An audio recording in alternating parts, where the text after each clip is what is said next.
يا مساء الفل، ازيكم؟ مساكوا سكر، مساكوا عسل، مساكوا كل حاجه جميله. من فضلكم فعلوا الجرس، عايزه اشتراك وتعليقات. وقبل اي كلام نصلي على رسول الله. اللهم صل وبارك على سيدنا محمد في الاولين وفي الاخرين في الملأ الاعلى الى يوم الدين وفي كل وقت وحين. نسمع مشكله النهارده، مشكله عجيبه وغريبه، مش فاهمه. رجاله مرضاء نفسيين، بس مش كله. واحده بتقول انا متجوزه، تمام، بس جوزي انسان غريب عجيب، مش محترم. ليه؟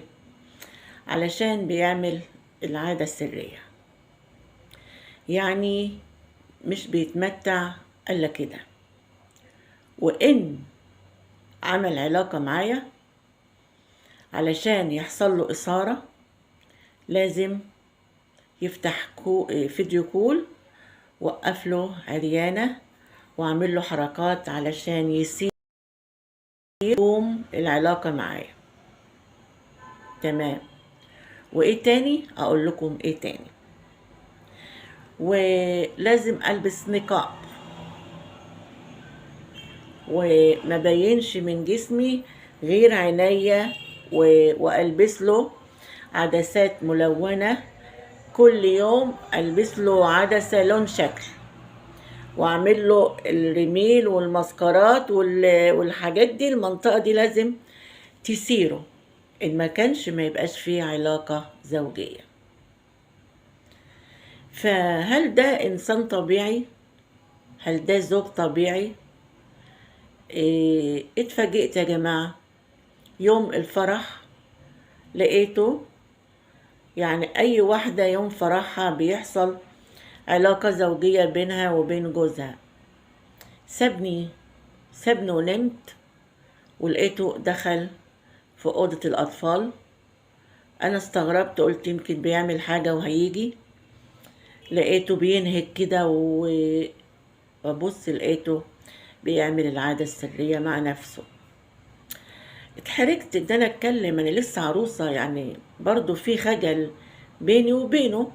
نمت، قعدت اكتر من شهر ما يلمسنيش. امي بقى تقول لي في ايه، اقول لها ما اعرفش. حكيت لامي كل حاجة علشان امي اكبر مني وعارفة اكتر مني. فقالت يا بنتي الرجالة اللي بالشكل ده بيبقوا اخدين على وضع معين، وهو يعملوا العادة السرية بايديهم. يعني إيه هقول لكم ايه، ما دخلش عليا الا لما وقفت في الفيديو وعريانة خالص. وكمان بعد ما صورت نفسي عريانة، ما انا عايزة اتجوز واستقر واشوف ايديا من رجليا بقى. وعملت له النقاب، والمنطقة دي لازم تكون كل شوية عدسات شكل. واتجوزت، وكل لما يعوزني انا لازم اعمل له كده. يعني انا متجوزة بقالي 3 شهور، ما جاش جنبي يمكن 3-4 مرات. وعلى فكرة انا حامل. سبحان الله، يمكن ربنا بيعمل كده عشان يلبخني في عيل ولا في 2، ومعيش مع راجل مريض نفسيا ومختل عقليا. طبعا انا ما كنتش اعرف بده كله، لو كنت اعرف ما كنتش كملت معاه. لكن انا اتفاجئت بالحاجات دي، مش عارفه اعمل ايه. انا سري كله مع امي. امي تقول يا بنتي قدرك ونصيبك وعيشي واستحملي. انا مانيش عايشه مع راجل طبيعي. الست بتنام في حضن جوزها، بيحصل إثارة، بيدلعها، بيبوسها، بيحضنها، بيداعبها. وبعد كده بيحصل بقى العلاقة مع أي 2 متجوزين كده، ومش حرام. ده حلال، ده جواز على سنة الله ورسوله، حلاله. لكن ده طبع تاني خالص زي ما قلت لحضراتكم. هي بتقول أنا يعني بتوحم وبرجع وتعبانة ونايمة ومش فايقة للكلام ده، بس اللي بقول هكمل حياتي معاه ازاي؟ هبقى زوج وزوجة ازاي؟ هعيش يعني اتمتع مع جوزي ازاي بالطريقة دي؟